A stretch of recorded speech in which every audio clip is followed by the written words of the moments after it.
It's a genuine question. If you say... One party member was attending her first conference.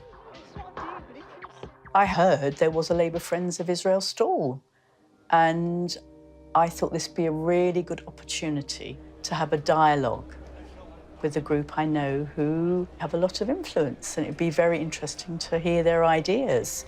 So I found where their stall was. Can I just ask you, you're very anti the settlements. What is Labour Friends of Israel doing about they are really... We make our view clear, and we meet with people at all levels in Israeli politics and diplomatic circles, etc. And we make it absolutely clear we're not friends of Israel and is of Palestine. Hence our new campaign launching next month and that we're showcasing here. We believe in a two-state solution in coexistence and self-determination for both people, and that's really... How will that come about, do you think? Well, our job is to support any possible means that can bring it about. So what are we supporting is a coexistence project, which is what this is about. I had no idea, quite honestly, who was behind the stall. There was a woman behind the stall.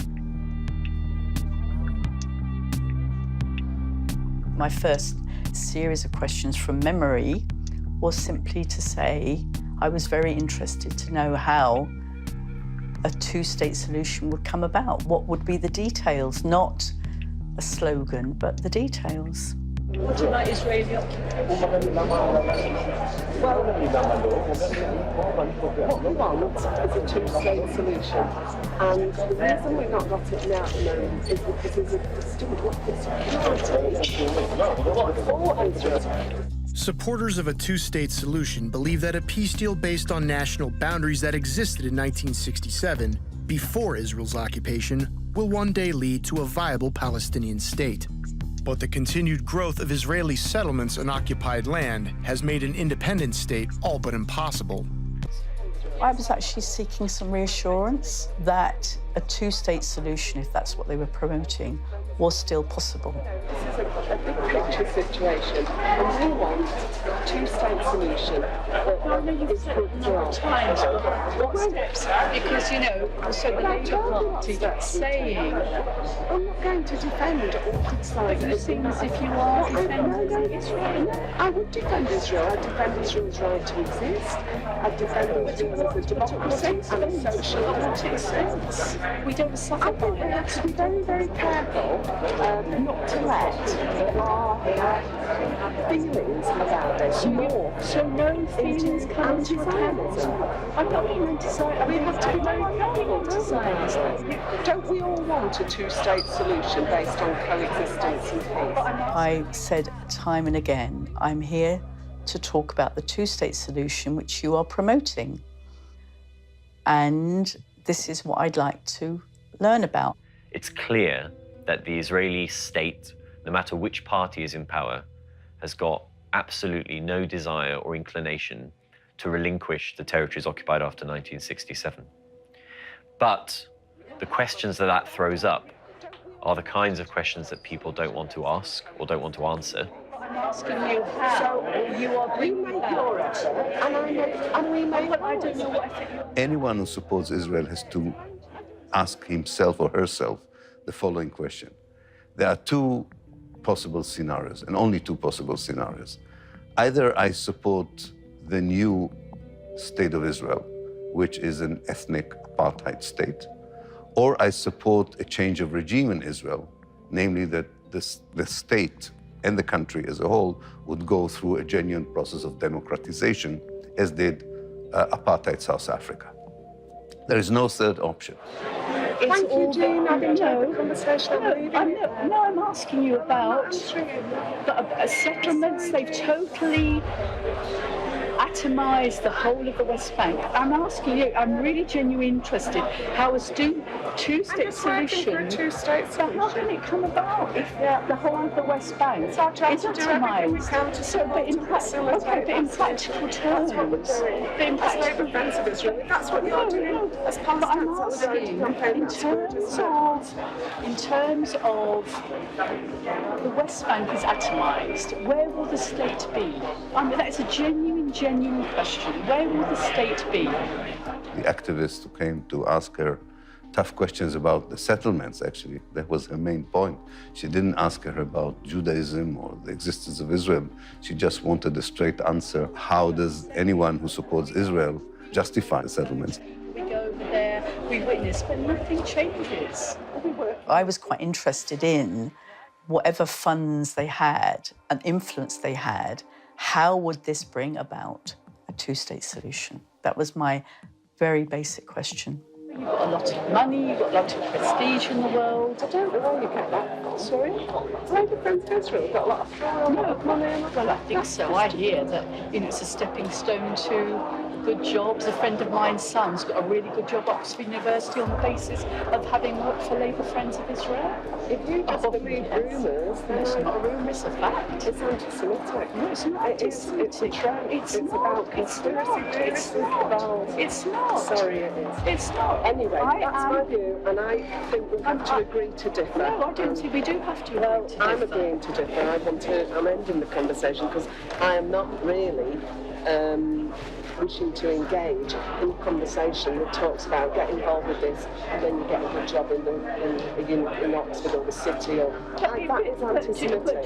Sorry. But do you think that... Joan Ryan falsely claimed that Jean referred to jobs in the city, London's financial center.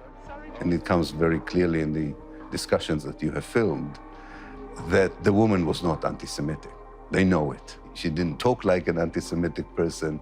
She was a typical pro-Palestinian person who was worried about the violations of the Palestinian human and civil rights.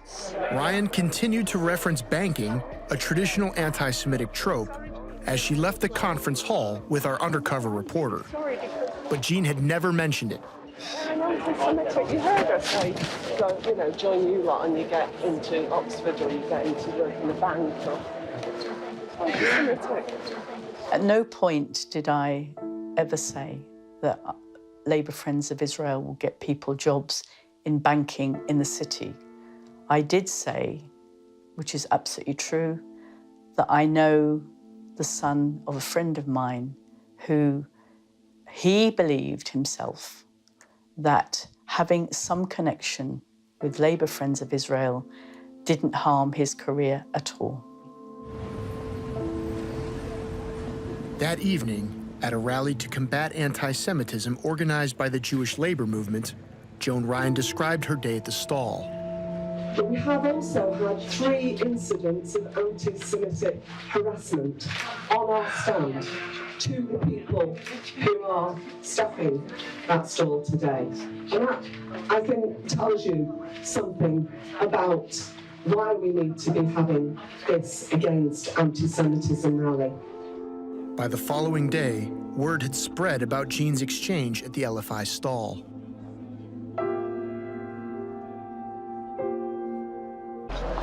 And so that was incident 1. What were the other 2? Joan, Joan dealt with the other incidents. Right. The other incidents yesterday. I reported that incident, that woman. She took a video of me then. Joan Ryan, Labour Friends of Israel, walking away, won't answer questions. Sorry. She didn't show any of the bits where I said, you're being anti-Semitic. That's obviously come to an end. So I made formal complaints. I am very shocked about the way she described my words to other people. I feel very anxious and that she should be misinterpreting me totally to other people. I find that very, very worrying. But I mean, I wrote down, all this what she was saying about the being rich and powerful, and the one who went to Oxford, and the next minute he's got a big job in banking, and I said that, classic anti-Semitic. I have no idea how she got from A to Z, going from my comment, which was what it was, to then saying he got a big job in banking. Maybe she believes her own trope, if that's the word they use. I think if it makes you feel uncomfortable, I mean, that's the point at which you call it out and report it. And that's why Joan convinced me to report the one yesterday, because I was made to feel uncomfortable. Yeah. And although nothing anti-Semitic was said, I'm sure there were undertones of it, and it was brought upon by that context. I thought Labour Friends of Israel were talking about Palestine because they were promoting a two-state solution. Now I find they don't want to talk about Palestine. And if you do talk about Palestine, it would appear you're kind of sucked into having an accusation of anti-Semitism brought against you. At the end of the day, if you feel offended by it and uncomfortable for it, this should be a safe space, and anything that breaks that should be reported, I think. There is that line, obviously. I don't know. So they're really scratching the bottom of the barrel to make a list of 2.5 cases of anti-Semitism. 2 out of the 3, they themselves are not totally sure that they fall into their own strict definition of anti-Semitism. Jean was unaware that her exchange with Joan Ryan had made national news and that a complaint of anti-Semitism was lodged. I felt overwhelmed by being at the conference. I had no idea there would be so many things to go to, so many interesting workshops to go to, seminars at the same time as people speaking in the main hall. My husband hadn't been very well, so we actually left a day early. Shortly after, Joan Ryan's assistant emailed Robin asking him to be a witness to Jean's alleged act of anti-Semitism. I kind of feel it was an anti-Semitic, trope against Israel and like Jews controlling and having power and money. I think, although she didn't say Jews and she said Israel, it's definitely on the line. Do you know what I mean? Because if she had said the word Zionist, I would have said 100%, 100%. Despite being unsure of what he had witnessed, Richardson had no qualms about the expulsion of a fellow Labour Party member. How it works is, you make the complaint and then the Labour Party within their own rules will decide. I suspect, I don't know, but I suspect this woman might be potentially banned, but she did say something that was anti-Semitic. After Jean had left the conference, she was contacted by a Labour Party investigator. He would only say that it was about a serious incident. I was really racking my brains thinking, what incident had I seen? Was I aware of? Was I a witness to something? And almost by return came an email that it was my conduct that was being investigated. I was totally shocked. That was like a real bombshell.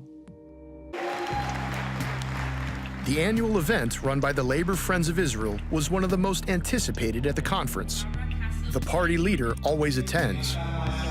The LFI chairperson kicked off proceedings. We must campaign flat out against the BDS movement and all those who seek to demonise the state of Israel.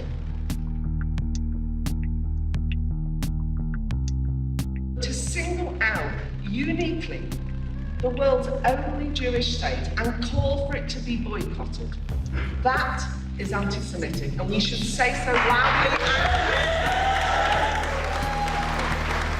It's very surprising that people suddenly were talking about fundamental issues of anti-Semitism in the Labour Party once a certain person was elected as the leader.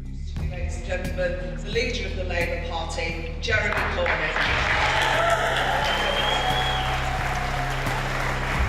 That's the only reason people were looking for anti-Semitism. And if you look for something, you will always find it, whether it exists or it doesn't exist.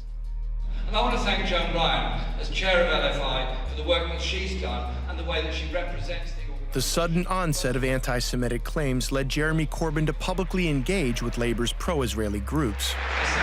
The Labour Party is not a home for anti-Semitism in any form. I do not intend to allow it to be. We've produced a report to deal with that. We'll continue proposing any claim. Kind of live with that for the time being. Yeah. Get through another year. In the past, Israel has grown used to unchallenged support from across the British political establishment.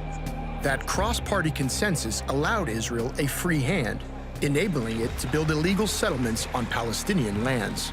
I'm sure many people are pleased to hear your commitment to the two-state solution and your commitment to fight anti-Semitism wherever it appears, in our party or in the wider society. In private, Israel has another message.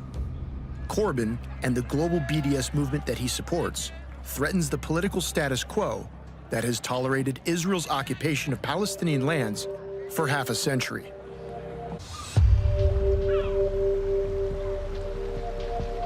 Back at her London home, the woman who confronted Joan Ryan over the construction of Jewish-only settlements had received a message. She had become the subject of a formal Labour Party investigation. The following allegation has been brought against you regarding your conduct at the Labour Party conference 2016. Thank you, Jean. I've enjoyed the conversation.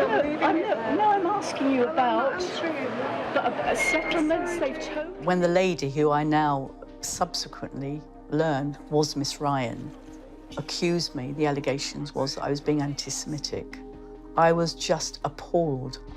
Totally atomised the whole of the West Bank. I'm asking you, I'm really genuinely interested, how a two-state solution...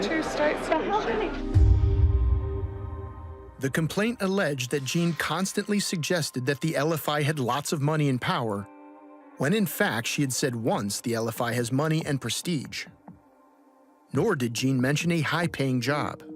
As a concluding paragraph, his summary says, the above incidents and allegations levelled at me left the complainants feeling victimised, intimidated, and both felt the incident contained what they both described as incidents of anti-Semitism. I reported that incident. Have you? That woman. I made formal complaints. After several weeks, the investigation cleared her name. That they should be the ones to feel victimised and intimidated from a member of the public, a member of the Labour Party, approaching a stall where they're purporting to give information and presumably wanting to discuss the two-state solution. I just find that almost, laughable. If it weren't so affecting of me, I know now that it can absolutely impact on people's lives. I am just a regular citizen who is concerned about what is happening in the Middle East, and not to be able to talk about that without being accused of being anti-Semitic, I find deeply worrying.